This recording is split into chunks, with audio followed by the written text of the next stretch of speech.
They can hear us. Hello, everyone. Welcome to our second last session of the day here on Animex, day 3. With me now is Nate Walpole, here to talk to you about 3 inventories of a demo reel and portfolio. Take it away, Nate. All right. Well, hi, folks. Welcome to 3 Inventories of a Demo Reel. This talk spurned off of many ramblings and rants that I give my students at the college level on finishing their demo reels in their senior year. So I wanted to, share it with the public. There's a few things here that I think can help many other students and professionals alike in cobbling together the content that you have for your demo reel. So, a little bit of an introduction. I've been around a little while. I feel a little bit old and haggard sometimes around all of you young upstarts in this industry. I started my career by going to college at Sheridan College up in Canada. So, if my Canadian accent breaks through, no apologies.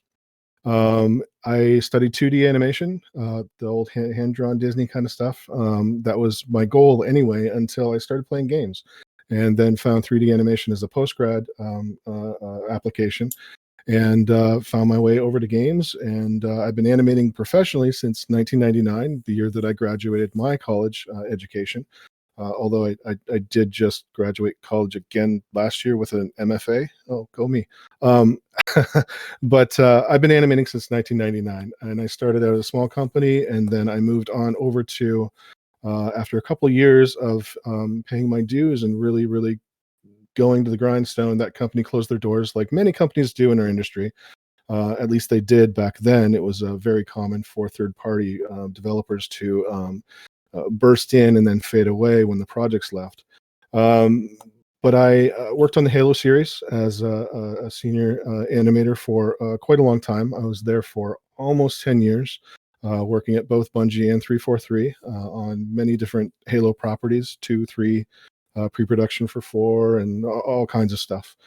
Even unannounced projects that fizzled, with wonderful directors like Peter Jackson and that sort of thing.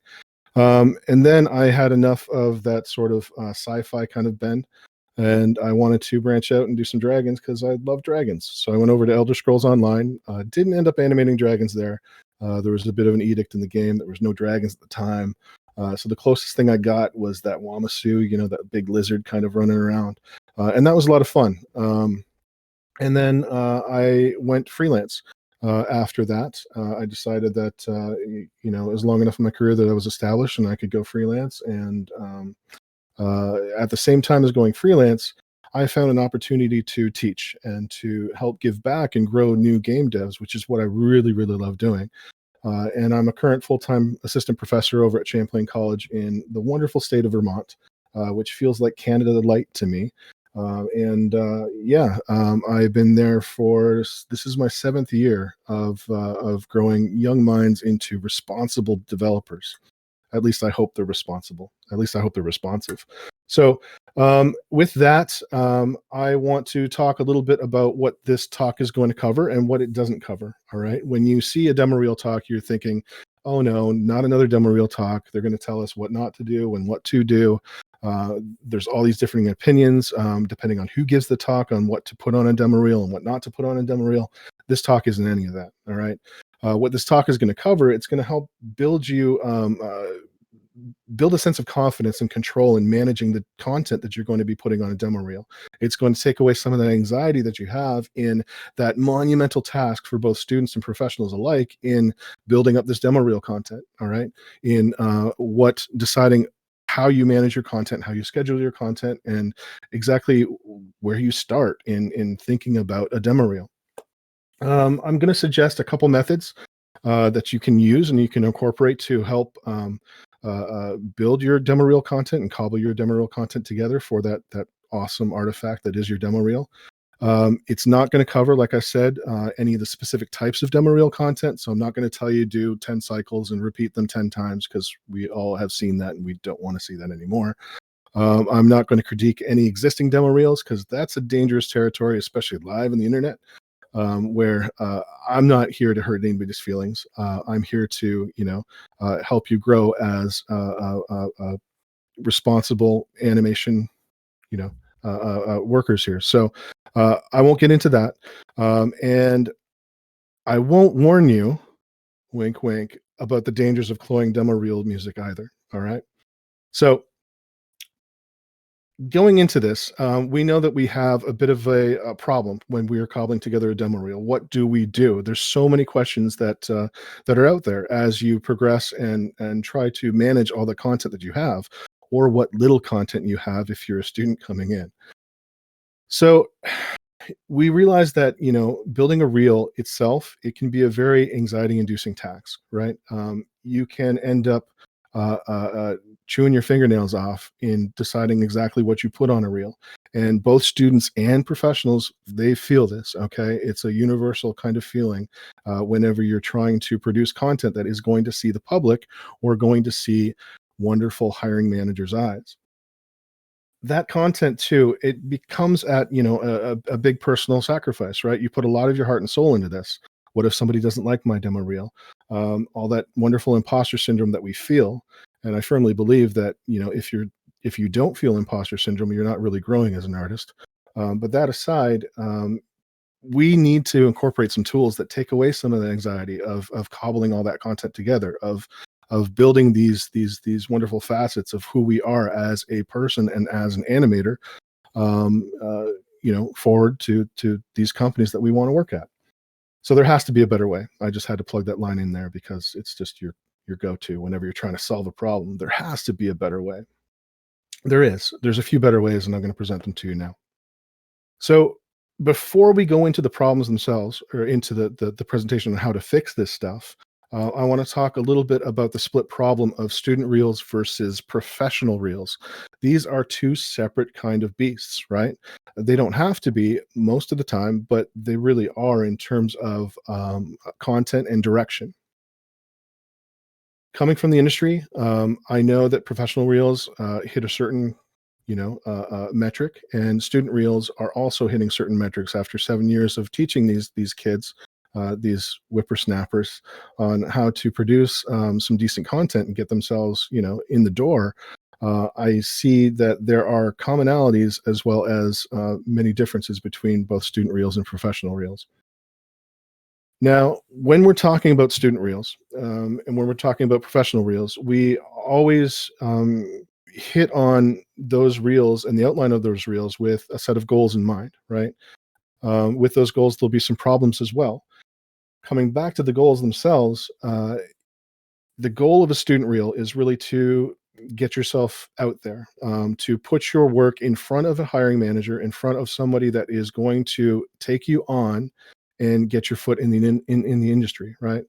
The goals of a student reel are meant to show a sample of your entry level industry competent work, right? You want to show that you can do the job. You also have a goal of showing the example of the type of work you would like to contribute to the industry. So many students, they make the mistake sometimes, in my opinion, all right, of having too much of a generalist reel where they're not really directed at what they want to do. If I see a reel with a little bit of this, a little bit of that, it feels a little bit misdirected, but it might be great for indie content or for that sort of generalist kind of content. The more directed stuff feels great, and it can help you focus on exactly what you want and need to put into this demo reel. And it can help you focus on these three inventories that I'm going to introduce. So with student reels, you have these goals in mind, but there are these inherent problems as well. You have a lack of experience, and with that lack of experience, you really don't have a large swath of content in your hopper to contribute to this demo reel. You're not going to have 10 minutes of content. You're just not. Whether you're at a 2-year school, a 4-year school, or you've been practicing in your basement for 10 years, you still won't have 10 minutes of content for that demo reel as a student and as a beginner in the industry. So you're constantly kind of flustered at trying to build more content, more content, more content, thinking that more is better than a very succinct, planned piece of content. Um, you will come into problems as a student where you don't know how long to make your reel, right? You might think that you've seen other reels that are 5 minutes long and they look wonderful. You've seen some reels that are 2 minutes long and they work wonderful. Um, you need to kind of come to grips with how long is my reel actually going to be, weighted against the content that I have, and other considerations. So there are inherent problems with student reels, right? And challenges that we face. We can break down some of those challenges with this 3 inventory kind of system that I'm developing. For professional reels, you want to show as a goal, samples of your industry competitive work, right? It needs to be stellar work in order to be seen and be lived with alongside other wonderful animators that we've all seen present here on Animestate uh, in this AnimeX presentation this year. You want to show examples of work that defines how you wish to contribute and how you want to grow your career, right? So for professionals, if you are just a kick-ass gameplay animator, that might be all you show. If you're really adept at first-person stuff, that's going to be a highlight of your demo reel as well. Those are some of the goals in mind in cobbling together that content that you want to push forward to these new employers or to your industry peers to, just show off and brag a little bit about, all the awesome content that you have. And it's okay to brag every now and then. Just don't let it get to your head, like Amanda said prior to me. With your professional reels, there are inherent problems that come up as well. We're not immune to the same sort of problems, feelings, and anxiety that students have. You end up having lots of experience and content to choose from. It's a blessing and a curse, right? It's an embarrassment of riches where you need to pick a few good gold coins to trade. You need to make decisions on what to include, right? Do you show a variety of work that you've done over the course of your career, or do you do a deep dive into something that you're singularly focused on? If you're the facial guy, do you show that?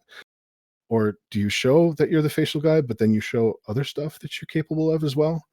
Some of these techniques of organizing your content that I'm going to present will help solve some of those problems that we feel as professionals. Even the unfortunate aspect of not being able to show a lot of content that you have because it's still under NDA or legal protected kind of status. So with that in mind, we can start to dive into what these 3 inventories are. All right, I'm going to take a quick sip of water. And I'm going to talk about what you see, what you have, and what you need. And these are 3 inventories that I impress upon my students and upon myself when I am developing new content for a demo reel or for public consumption, right? What you see, what you have, and what you need. Why these 3?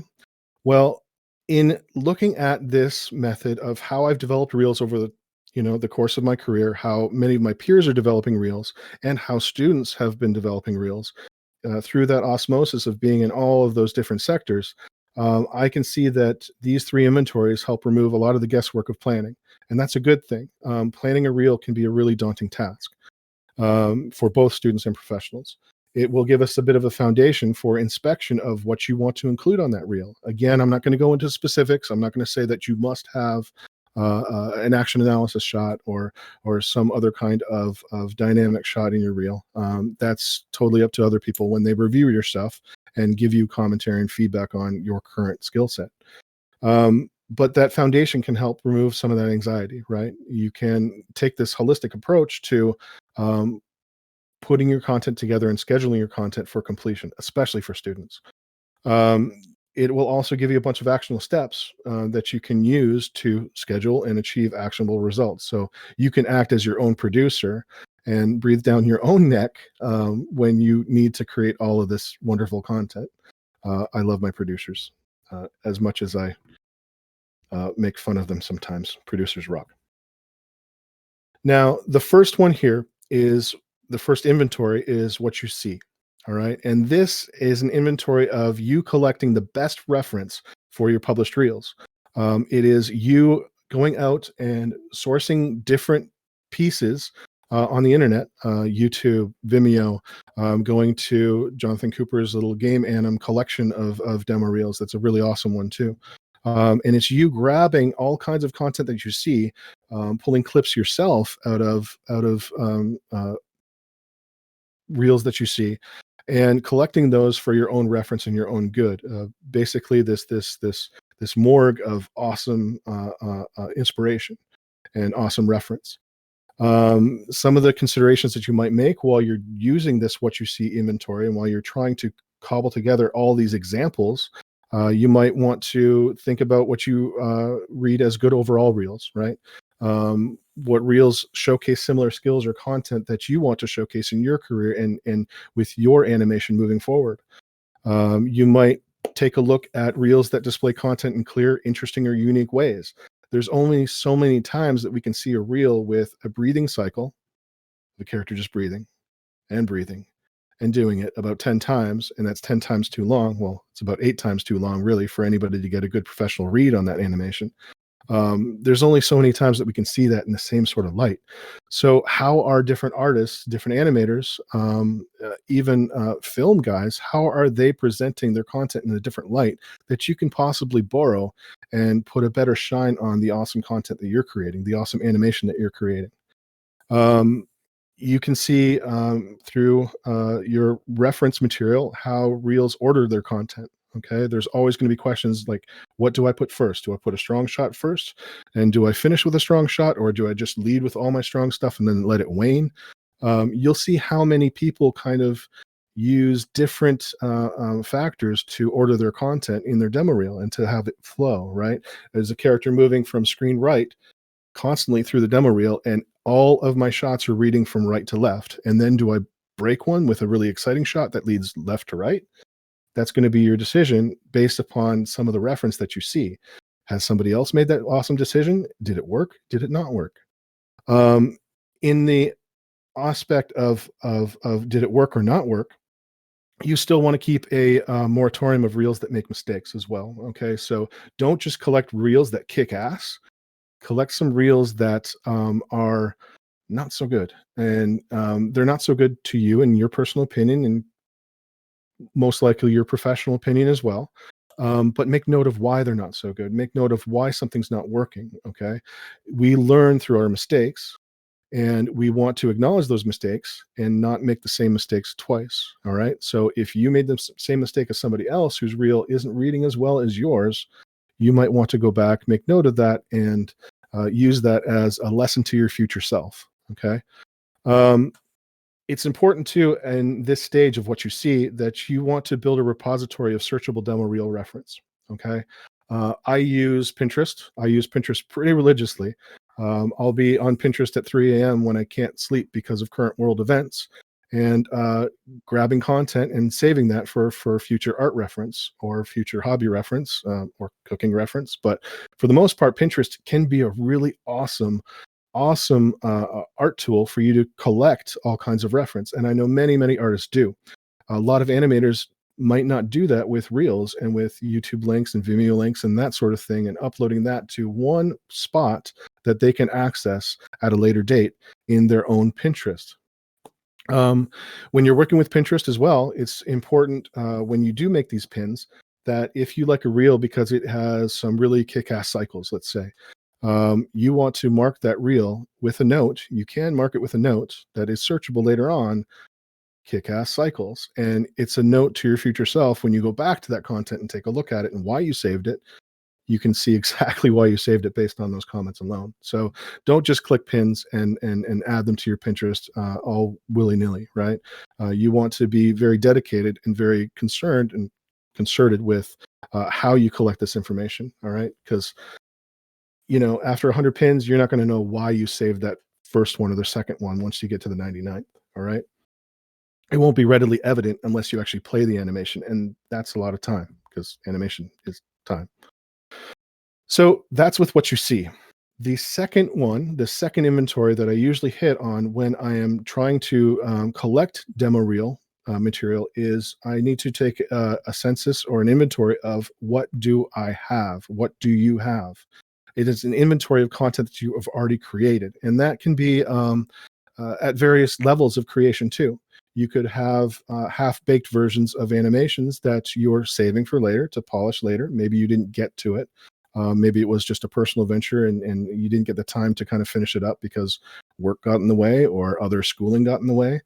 Or you've got a lot of finished content that just needs to be pushed through and finished up with final lighting or motion blur or whatever you're adding to that content to make it sing.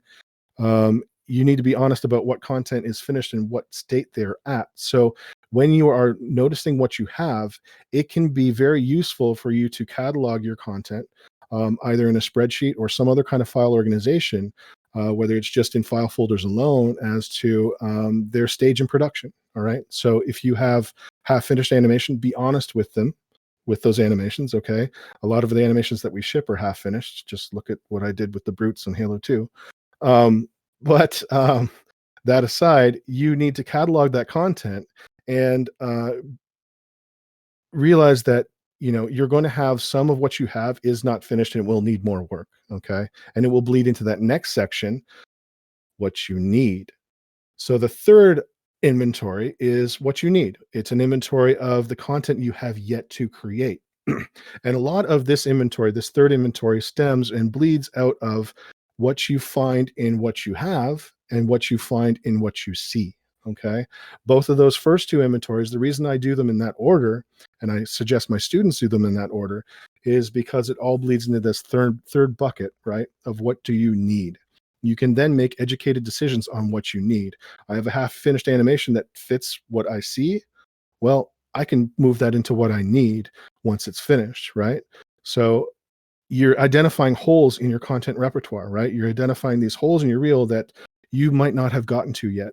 As a student, it's very important to show certain skill sets, right? If you are wanting to be a gameplay animator, you better damn well show gameplay animation in your reel, and it better not be just all acting shots. Okay.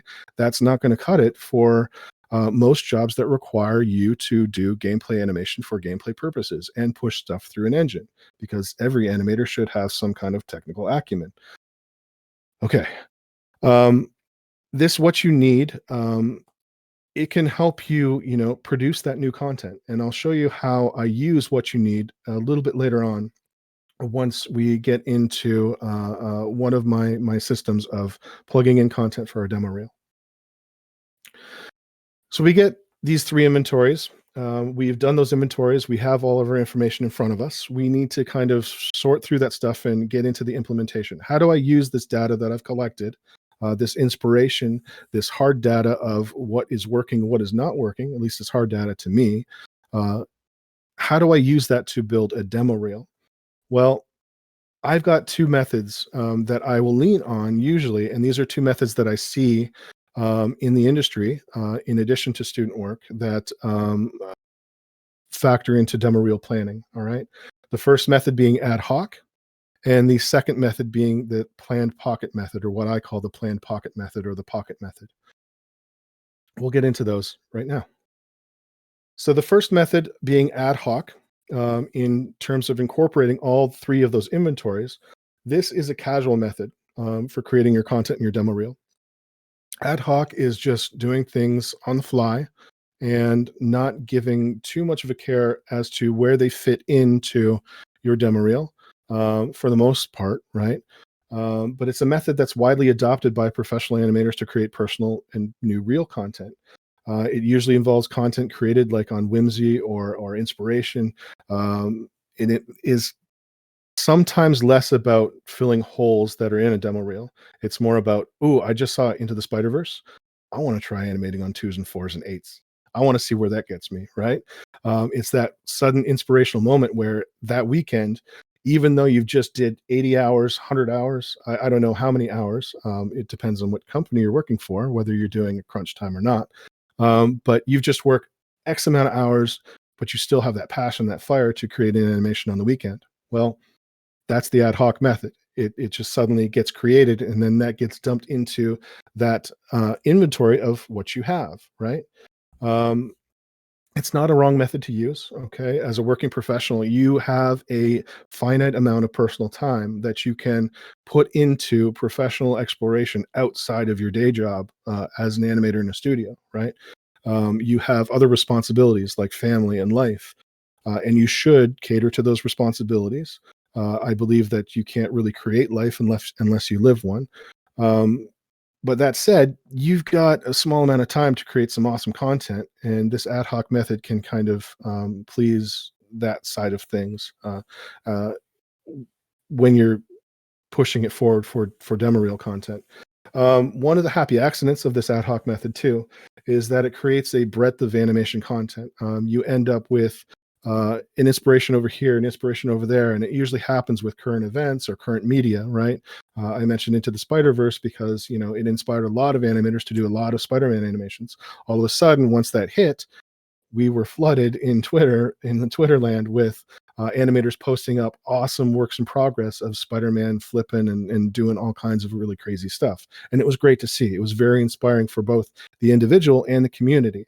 And that ad hoc method can be one of those methods that you use to fill that bucket of what you have. All right, that inventory of what you have. That leads me to the second method, which is a little bit more planned. It's in the name itself, called the planned pocket method, where we have a purposed and streamlined and defined method of creating content for our demo reel. This is a very purpose-built and scheduled type of way of planning your demo reel. And it's a method that I recommend to all of my students and to juniors in the industry when you're tackling new demo reel content. It makes sense when you are faced with a deadline. Even if you're a professional, you give yourself a deadline. I want to apply to this up and coming company that I know is staffing up. I want to apply to this company in 8 months, right? So you've given yourself a schedule of 8 months to build this demo reel. This plan pocket method can help you work backwards from that, that time and create the content that you need. For a student, it's really great because they can plan on creating the content that they need within their confines and their schedule and their current ability level as well. I do recommend this method to any professional that's creating like a single cut version of their work. After you've shipped a project, it's really smart to do.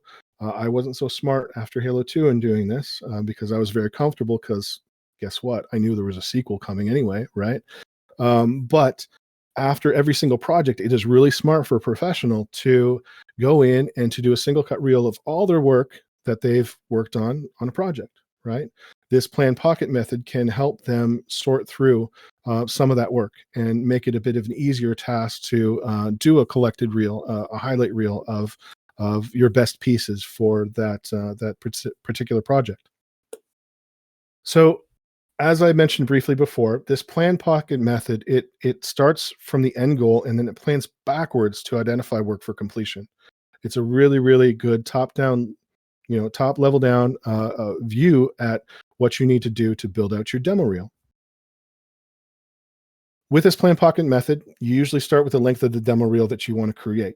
I'm using a typical demo reel size here, really typical for student work because I work with students every day. And this is a timeline of 0 to a minute 30, right? It feels comfortable. It's comfortable for both a professional and a student to really pump out some interesting animation within a minute to a minute and 30 as an average demo reel length. So let's just say I'm sticking with a minute 30. This is the length of the demo reel that I want to create. So working backwards, knowing that I need a minute and 30 of content, okay? I need a minute and 30 seconds worth of content for my demo reel. I can then go back into my inventories and see where I'm at. So I'll start with plugging in pockets of what I have into the timeline for the demo reel that I'm creating. I'll plug in what I have in that timeline to see how much time I have outside of those pockets. So you can see here with the light blue areas, these are represented of what I have. So what I've plugged into this minute 30. I know that this content is ready for prime time. It's done because I've already done that what you have inventory and it was marked as a production level of being finished and complete. I'm ready to show it. So what I have is locked in here. Okay. This is part of the minute 30. Then I can go into what I see and reflect on what I see to identify areas of direction for the content that I want to create for those pockets, right? Those planned pockets that don't exist with content that I already have. Okay. So I'm filling the gaps, if you will, into this whole 1 minute, 30 seconds of a demo reel. I'm filling those gaps with content and I can plan for that content and I can schedule that content. I know exactly how long certain seconds of animation are going to take me to create based off of, previous experience. So I know what I have and that occupies this blue space. What I see is going to occupy this white space. But what I see can also blend into what I need, right? It morphs into what I need because what I've seen in my all my reference that I've collected, it becomes a what do you need list, right? To fill those voids and those inspirational pockets that you want to create for your demo reel. So this new content, using that inventory of what you need, can be plugged in to fill those gaps. All right. You're going to know, the pockets of time that you need to fill with what you need with how big those gaps were there. I know this can be a little bit confusing, but uh, overall, top down view, trust me, this makes sense and you can schedule this stuff out. A producer would love this stuff. So that said, now that you've got everything that you've seen has been converted into what you need, and then you know what you can put what you have and what you need together to form that demo reel. It gives you blocks of content that you can also rearrange, in the timeline for the best edit and the best presentation of a demo reel experience. Because we all know that we look at our first cut of a reel and go, no, that shot feels a little bit too long. What if I overlap it with this one? What if I take this content, this shot over here, and rearrange it and put it in front of this shot over here? It is a little bit easier to do that because at the beginning and at the onset of my reel, I have probably created something like an Adobe Premiere file that is 1 minute 30 at the size and the specs that I need for that video content. And then I can just plug and play what I have and what I need as it gets finished into that timeline. So it's a really interesting way of removing a lot of headaches that you have in editing and allowing you to focus on just polishing that content that needs to fit within that time frame. That's pretty much what I've got and what I've got to talk about today. I'll leave you with one quote that I have for something that I tell my students all the time, and that is stop screwing around and get your reel done. And hopefully, this method, this plan pocket approach, as well as the 3 inventories, hopefully it's something new to you that you might want to incorporate, expand upon. Again, this is a talk that is more catered towards demo reels and time-based medium. But this can totally be available and actionable towards environment artists, to visual effects artists, to any other artist too that has still work, illustrators. You need a body of work. You can set what that body of work is, and then you can fill the gaps in between by doing those inventories and understanding exactly where you stand. And that's it. So thank you for listening. Uh, you can reach me at a bunch of these different venues here. I'm on Twitter at bentlama. I've given you my email address here if you want to talk a little bit about the college and the college experience. If you want to dive into any kind of feedback or more information about Champlain and the awesome students that we have that can fill up your studios. They're ready from ground zero because we have a studio model at our school. They come in with the soft skills and the hard skills to get the work done. Really proud of those guys and girls and everyone there at Champlain. Yeah, so hit me online, and I can take some questions now if you like. Thank you so much, Hopefully, I didn't go Nate. too fast. No, that was Yeah, incredible. no. We actually need to move on right now. There was one awesome question in the chat earlier, um, from oh shoot, from Soltex, I believe. But Soltex, if you're listening, still watching, please hit up Nate on Twitter or otherwise, or possibly just in the chat, for the channel, and because we've got to move on to our wonderful reel reviews. Thank you so much. Awesome talk. Nope. And stream. We'll be right back with some demo reel reviews.